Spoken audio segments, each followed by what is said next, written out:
నమస్తే అందరికీ.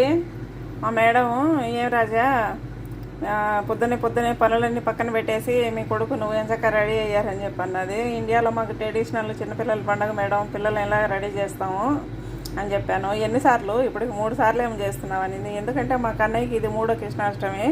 మా కన్నయ్యని ఇక్కడనే 3 సార్లు మేము కృష్ణుడు వేసుకునేసాము. అందుకని చెప్పి అటైతే మీకు ఇండియాలో పండుగ వచ్చినప్పుడు నువ్వు నా కోసం ఏదో ఒక స్వీట్ చేస్తావు కదా, ఏమి చేయలేదు ఈరోజు అని అడిగింది. ఈరోజు అయితే ఏం చేయలేదు మేడం, బిజీగా ఉండని చెప్పాను. అయితే నాకు పాయసం కావాలా చెయ్యని చెప్పింది. మా మేడం కోసం పాయసం చేస్తున్నాను. చూడండి, మా మేడంకి ఈ సేమియా పాల పాయసం అంటే చాలా ఇష్టము. ప్రతి ఒక్కసారి అడిగి మరీ చేయించుకుంటుంది, నేను చేసినప్పుడు కాకుండా. పేరుకు మేడమే కానీ నన్ను సొంత పక్కలాగా చూసుకుంటుంది. మా పిల్లలు కూడా అలాగైనా చూసుకుంటారు. పాయసం అయితే రెడీ. కోయటోళ్ళందరూ చెడ్డవాళ్ళు అయితే కాదండి, మంచి వాళ్ళు ఉన్నారు, చెడ్డవాళ్ళు ఉన్నారు. వీడియో నచ్చితే కనుక లైక్ చేసి షేర్ చేయండి, సబ్స్క్రైబ్